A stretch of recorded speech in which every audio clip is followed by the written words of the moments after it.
Hi y'all, day 2 for my stamps, and this time I'm going to make another card and show you what I used to make the card. And I am using her, and she's called Andrea with a halo. She's got a little halo there, painted her all in pink, and I used my white pen to draw little designs on her dress.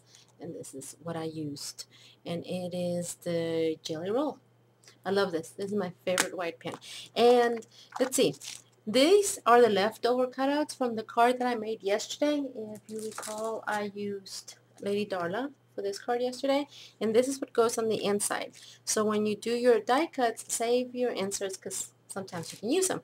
So I'm going to use the inside of what was left over from the card yesterday. And I ran it through my Big Shot using this Cuddle Bug dry embossing folder, and this is cases, I can't pronounce that. I don't know, can you see that? Barricade.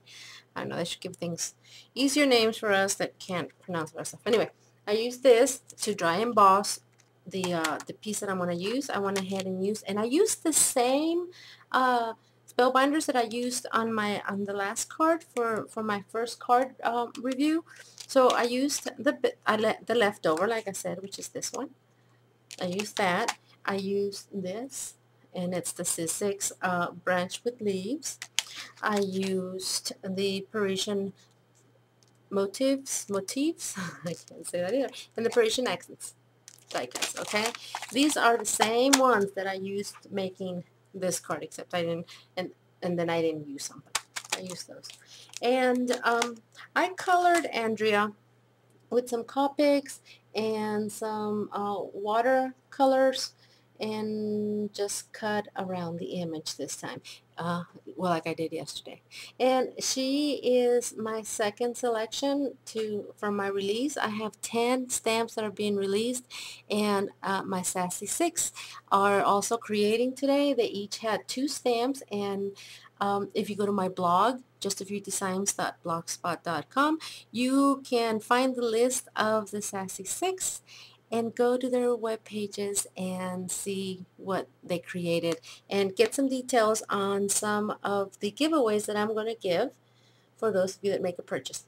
I appreciate it. Okay, so I'm going to make the card and show you what I did. These are the pieces that I cut. I just cut a little strip of paper, and I put some score tape behind it. I cut 2 of the leaves, and then I pinched each of them individually, just like that, very simple. Just took to the tip of it and pinched them just to give them a little bit of texture. And then I cut a whole bunch of little leaves like these, and I used the Martha Stewart leaf punch. Okay, and then I took my same pen and just put the leaves in my hand like this and gave them a little curl. And then I used this color box, the dark maroon, because I'm going with pinks and maroons, and then I just did the outside of the leaves just a little bit, just like that, to give it some color. Okay, so I did that to the leaves, and then and here is the piece I'm using, and there it is, dry embossed. Isn't that pretty? That turned out really pretty. I really like the way that looks. And then and I'm using solid colors again, and all these are from Die Cuts with a View. And I think I cut 3 of these, and on that one I just hand wrote nothing but the best. And I wrote it with a glittery pen, so when you see it, it's really shiny. It sparkles really pretty. I cut 2 of those and 2 of these. And of course, the image. Okay, now, this is what I'm doing with the card. So, this is just a regular sheet of paper, and this is the 8.5 by 11. Okay, I folded it in half, like this. Okay, and then it's 8.5, so I cut the 1/2 inch out, and I made it 8 inches wide. Okay, so it's I think it's 11.5 by 8 now, folded in half. And then I just measured in 2 inches on both sides and cut. And I cut about halfway down. If you fold your paper in half, you'll see that it's halfway. See? So I just made my cut like this. So what I did, I'm going to measure 2 inches in because it's 8 inches and I wanted my centerpiece to be 4 inches. Okay, so I measured 2 inches to here and 2 inches, that's 2 inches here. Okay, so that's 2, 4, and 4 makes 8, right? And then this is, like I said, when you fold it, so this is 5.5. So I just kind of went with whatever half would be. I eyeballed it, or, you know. So that's the part that you're going to cut down. So I just cut down to about halfway down the paper. Just like this. Okay, with the card folded. Alright, so here we are. This is what you have. Okay, so then I just pushed these two down so that they would fold neatly. And see how they come completely in half when you do that? So that's what you want. So this card will stand like this. Okay, really simple, really fast, really, really fast. Okay, so now to make the card. You can watch me work.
have it. That is my card for the second day of my release. I don't know if you can see her very well, but I'll have pictures posted of this card on my blog alongside with the links to all the other ladies' creations, and she'll stand like this. And it says nothing but the best, and there she is. I put stickles around her halo, gives her a really pretty glow, and I put stickles all over her gown and on the flowers. So it's really shiny, really pretty. This is a really, really quick project. It looks like it has so much time put into it. And like I said, what takes the longest is to do all your die cuts. Because once you have that done, it's a matter of gluing everything into place. And as you can see, besides what I used to glue these, everything else was done with a hot glue gun. So there you go. Here she, oh, and then, you know, if you make the envelope, she would travel flat like this. Then when they get her, she would do that. Okay, so thank you so much for stopping by, for your sweet comments. And yesterday, I wanted to say yesterday, I had so many comments. I really appreciate it. I haven't had a chance to answer them, but please know that I do read them. I do appreciate it. I love comments, and please don't stop. Thank you. Talk to you all later. Bye.